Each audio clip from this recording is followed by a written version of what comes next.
Love you, superstar. Episode 4 do you love me. Alia ने जो देखा वो और किसी ने भी नोटिस नहीं किया था। उसने स्टेज से अपनी नजरें हटा ली और ऐसे बिहेव करने लगी जैसे सिद्धार्थ को देखा ही नहीं। लेकिन उसका दिल तेजी से धड़क रहा था। ओरिएंटेशन मीटिंग के बाद टीचर अपने लेक्चर्स के लिए अपने अपने क्लासरूम में चले गए। आलिया बाकी टीनेजर्स की तरह अपना ज्यादा से ज्यादा टाइम इंटरनेट पे बिताने वाली टिपिकल नेटिजन थी। क्लासरूम में पहुंचने से पहले उसे ध्यान आया उसने काफी देर से अपने नोटिफिकेशंस चेक नहीं किए थे। फिर उसने अपना फोन निकाला और नोटिफिकेशंस चेक करने लगी। आलिया जेवियर्स के ऑफिशियल फेसबुक पेज पर थी। काफी नीचे तक स्क्रॉल करने के बाद भी वहां सिर्फ और सिर्फ स्टारडम नाइट ग्रुप से रिलेटेड पोस्ट और खबरें दिख रही थी। पूरा पेज एसडीएन ग्रुप के तीनों सेलिब्रिटीज और उनके फैंस के कूल पोस्ट से भरा पड़ा था। उन क्रेजी फैंस के पोस्ट के बीच उसके और रॉकी के कुछ फोटोज भी थे जो नेगेटिव कमेंट से भरे पड़े थे। ये देखकर आलिया का रहा सहा पेशेंस भी जवाब देने लगा। ये सब रॉकी की गलती है, सब उसी की वजह से हुआ है। I hate you, Rocky. Alia ने मन ही मन में बुदबुदाते हुए कहा।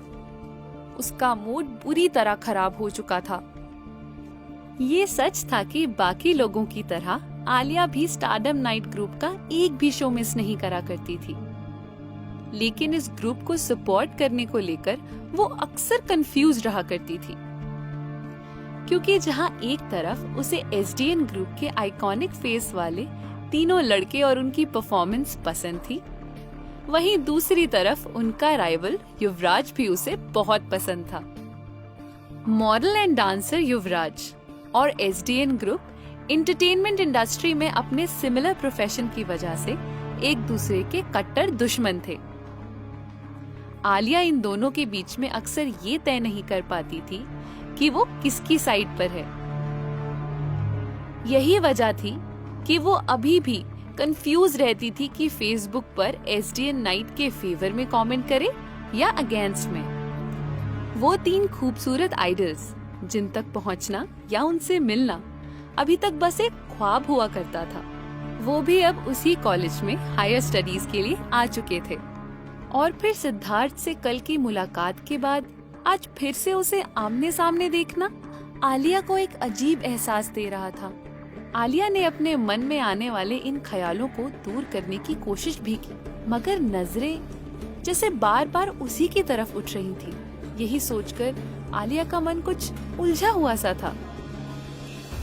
रॉकी की आवाज से आलिया जैसे ख्यालों से जागी।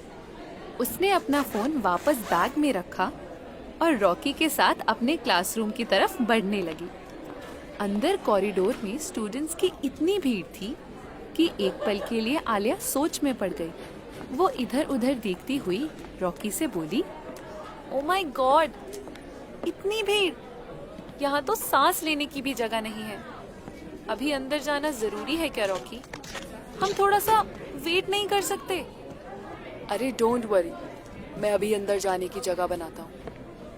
कहते हुए रॉकी ने आलिया का हाथ पकड़ा और भीड़ में घुसते हुए अंदर जाने का रास्ता बनाने लगा। रॉकी की स्ट्रॉन्ग पर्सनालिटी में एक रौब था। अपनी लंबी चौड़ी पर्सनालिटी लिए रॉकी आसानी से भीड़ में घुसकर अपना रास्ता बनाते ही खुद को संभालते हुए कहा, "ये झूठ है, मुझे तुमसे कोई प्यार व्यार नहीं। बाकी लड़कियां मरती होंगी तुम पर, लेकिन मुझे तुम में कोई इंटरेस्ट नहीं, समझे तुम?" आलिया ने ना जाने क्यों ये सब सिद्धार्थ से बहुत ही सख्त लहजे में कहा और खुद से उसको छुड़ाने की कोशिश करने लगी। इससे पहले कि आलिया उससे पूरी तरह खुद को छुड़ा पाती, उसने महसूस किया कि सिद्धार्थ ने उसके संभलने से पहले ही उसकी कमर से अपना सपोर्ट हटा लिया है। आलिया धड़ाम से नीचे गिर पड़ी। उसे इस तरह गिरते हुए देखकर अभी तक जो लड़कियां उससे जल रही थी सब उस पर हंसने लगी। सिद्धार्थ उसे लापरवाही से देखते हुए पास खड़ी किसी दूसरी लड़की को ऑटोग्राफ देने लगा। आलिया ये सब देखकर गुस्से से भर चुकी थी कि तभी एक नर्म सी आवाज उसके कानों में पड़ी। हे, तुम ठीक हो? जब उसने पलटकर देखा तो सामने ईशान खड़ा था, जो अपना हाथ बढ़ाकर उसे उठने के लिए सपोर्ट दे रहा था। आलिया ने कुछ घबराई हुई और शर्मिंदा सी नजरों से उसे देखा। ईशान मलिक के नेचर की पोलाइटनेस उसके चेहरे से भी झलक रही थी। वो स्मार्ट डैशिंग सा लड़का पास से भी उतना ही मासूम दिख रहा था जितना कि ऑन स्क्रीन नजर आया करता था। उसके मुस्कुराते हुए चेहरे को देखकर आलिया को एक अजीब सा सुकून महसूस हो रहा था। आलिया ने देखा कि एक साथ उसे सारी लड़कियां घूर रही थी, यहाँ तक कि उनकी नजरें उसे चुभती हुई सी महसूस हुई। वो ईशान के बढ़े हुए हाथ को इग्नोर करते हुए खुद ही उठकर खड़ी हो गई। शर्मिंदा सी आलिया ने खड़े होकर मुस्कुराते हुए कहा, जी, मैं ठीक हूँ, थैंक यू।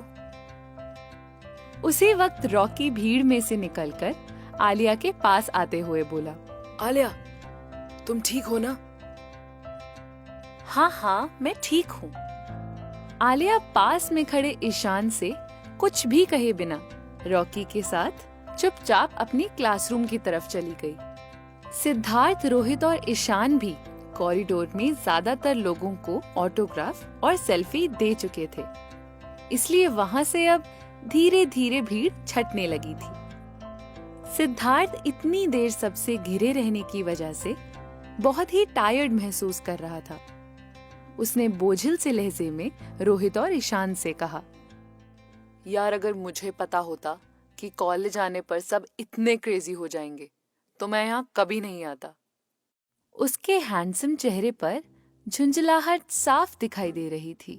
ईशान मुस्कुराकर सिद्धार्थ के कंधे पर हाथ रखता हुआ बोला, अरे ये सब छोड़, मुझे ये बता कि तेरी एक झलक के लिए लड़कियां पागल रहती हैं, फिर भी उस लड़की ने तेरे मुंह पे साफ बोल दिया कि वो तुझ में इंटरेस्टेड ही नहीं है। क्या उसे सच में तुझे देखकर ऐसी कोई फीलिंग नहीं आई, या फिर तेरा अटेंशन पाने के लिए कहा उसने ये सब? ईशान की इस बात को सुनकर सिद्धार्थ के चेहरे पे कुछ सीरियस सा एक्सप्रेशन आ गया, लेकिन सिद्धार्थ ने खुद को कंट्रोल करते हुए कहा, क्या पता, हो सकता है वो सच में ही एक बेवकूफ लड़की हो जिसे एहसास भी नहीं हुआ कि उसने पाने से पहले क्या खो दिया है।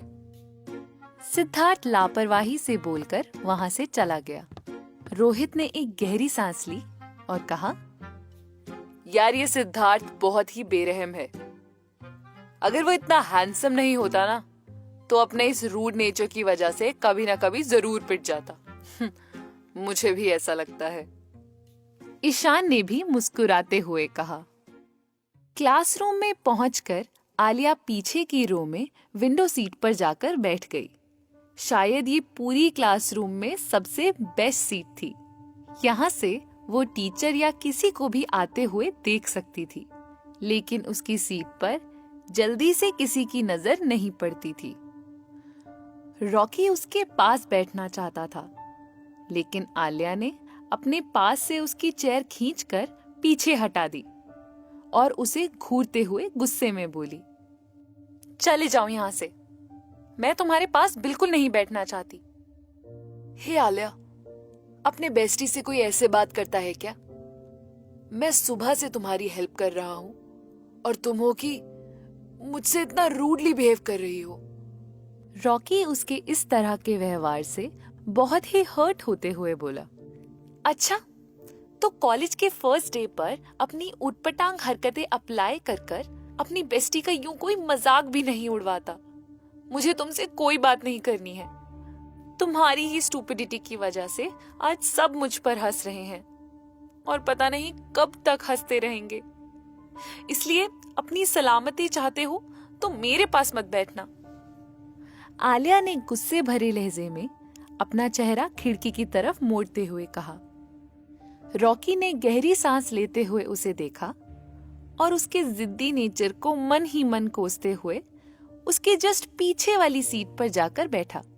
बैग रखते हुए रॉकी ने अपने हाथ डेस्क पर टिकाकर हथेलियों में अपना चेहरा टिका लिया और अपसेट मूड के साथ आलिया को मनाने के तरीके सोचने लगा।